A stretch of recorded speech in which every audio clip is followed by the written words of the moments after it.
sabihin mo sa mga kababayan natin, diretsuhin mo na sila.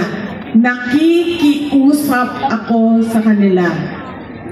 Nagingon siya nga hangyoon na diretso ang mga tao na ang boto ay para sa 10 senators ng Duterte. Una doon, si Bongo, si Bato de la Rosa, si Jimmy Bondoc, si Rodante Marcoleta, si Vic Rodriguez, si J.D. Linlo, si Raul Lambino, si Apollo Kibuloy, si Doc Marites Mata, at si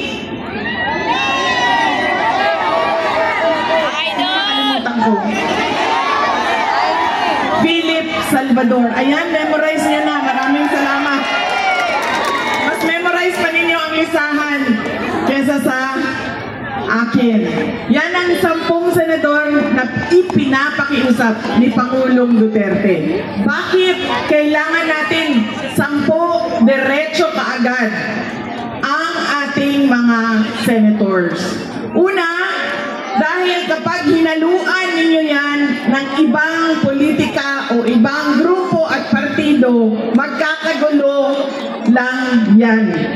Dahil mag-away-away lang yan. Puro bangayan sa politika ang mangyayari, walang proyekto at walang maayos na serbisyo sa bayan. Nakakalimutan eh. Kasi ang ginagawa, away na lang ng away. Pangalawa, kapag sobrang dami ng boto ng mga kandidato at dumadami yon kapag diretso tayo bumoto, vote straight, block voting ang tawag doon. Madami tayo, buboto diretso 10, hindi kayang habulin ng dayaan sa makina dahil napakalaki ng agwat ng mga boto. At ang pangatlong dahilan kung bakit kailangan natin diretso ang boto para sa Duterte, dahil naiintindihan ng 10 senador na yan na kailangan natin ituloy ang nasimulan ni Pangulong Rodrigo Duterte, ang tunay na pagbabago. Yun ang mga rason kung bakit kailangan ipaintindi ko sa inyo paulit-ulit. Diretso tayo sa 10 senators ng Duterte. Kailangan natin ituloy yung tunay na pagbabago, hindi yung pagbabago na tinatawag nila ngayong bagong Pilipinas, pero meron bang nagbago?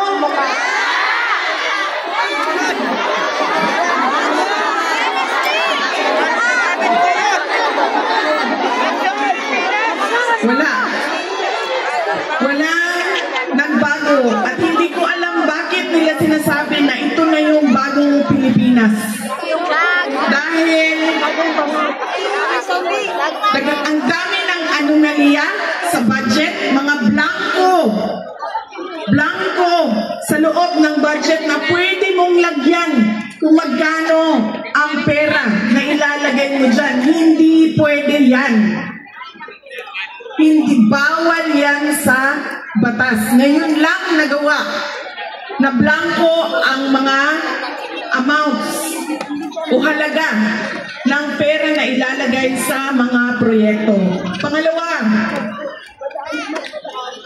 ngayon lang ako nakita ng pangako, eleksyon, nakalimutan, pangako na naman dahil may eleksyon. Para bang wala nang halaga ang pag-iisip at pag-intindi ng taong bayan.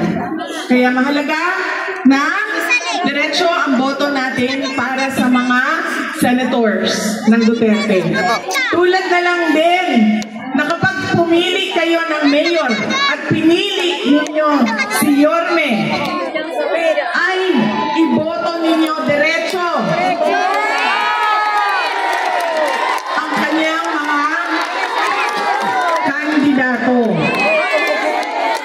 Dahil hindi pwede na buboto kayo ng mayor, yung vice mayor sa kabila, yung dalawang stunsihan sa kabila, tatlo dito, mayor ninyo at hindi makakagalaw ang vice mayor ninyo. Kailangan iisa ang direksyon nila. Kailangan naiintindihan ng lahat ng kasama nila kung saan dapat dalhin ang syudad ninyo. At yun ay sa kapayapaan at kaunlaran. Alam nyo, saludo, mayor din ako nung COVID. Kasabayan ko, si Yorme. Saludo ako sa mga mayors noong panahon ng COVID. Dahil alam nyo, hindi siya madali. Nahihirapan kami mag-isip kung ano yung kailangan namin gawin para hindi mamatay ang taong bayan dahil sa sakit na COVID at hindi namin alam saan namin kukunin ang pera na ibibigay, kailangan ibigay sa taong bayan. Alam niyo, nung ako ay mayor, siguro papasok kami sa Guinness Book of World Records na nakagawa ng crematorium sa loob ng 6 na buwan. Sobrang bilis namin pinagawa, hinanap ang pera, pinagawa, in-order, sinalpak, at sinunod kung ano yung sabi ng doktor. Kailangan i-cremate ang mga patay. Kaya saludo ako. Kung si Yorme ay naging mayor noong COVID, kakayanin niya kung ano man yung darating na problema ng inyong syudad.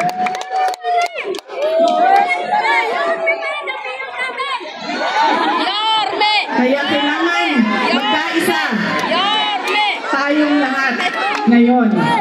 Ang huli ay huwag niyo na iboto ang mga kandidato na sumusuporta sa bangag.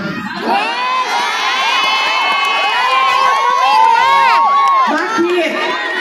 Bakit?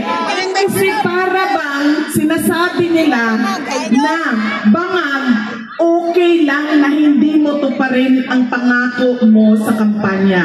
Bangag, okay lang na huwag mo na ibigay ang 20 pesos per kilo na bigas. Parang ganun ang kanilang sinasabi. Dahil hinahayaan nila eh. Hindi nila tinatanong. Hindi nila hinahanap. So, ibig sabihin, okay lang din sa kanila. So, wala na yan. Pangako lang yan na hindi na talaga matutupad. Kasama na ang mga congressman na pumirma ng impeachment.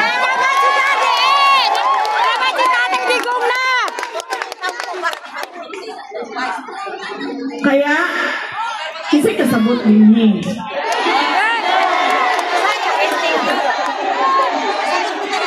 palihog ko gingon nito sa mga silingan ba, madili na nabutuhan si Joel Chua, si Valeriano, si Abante. Ano may pasabot dito sa ilahan. Kasi man ang ato ang congressman din si Amado at si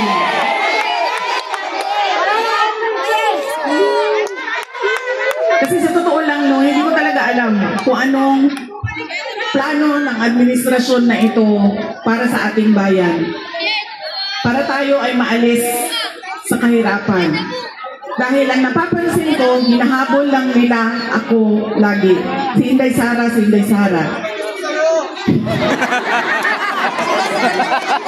Malamang. Kasi pag nagkikita kami, hawak ng hawak. Pag ganyan.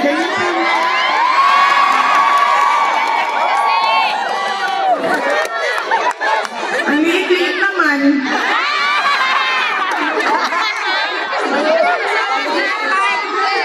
Pangit pa ng ngipin.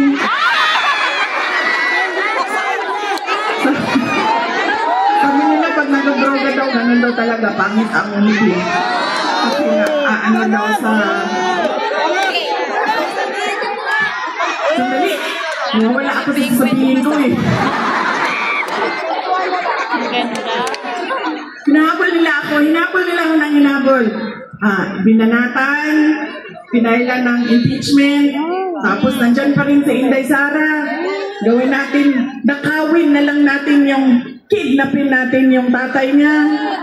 Nandyan pa rin si Inday Sara. Hindi ko na alam kung ano ang sunod na plano nila.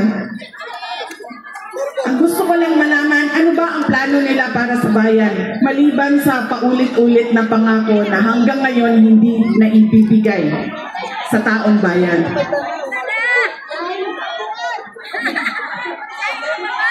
Tom, hindi ko marinig. Naputol kasi kami mami, Kaya,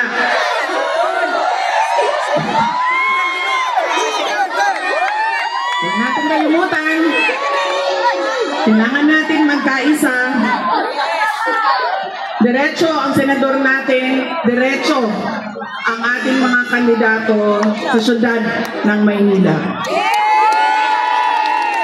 Mga kababayan, ang lahat ng ginagawa natin ay para sa Diyos, sa bayan, at sa bawat pamilyang Pilipino. Syukran.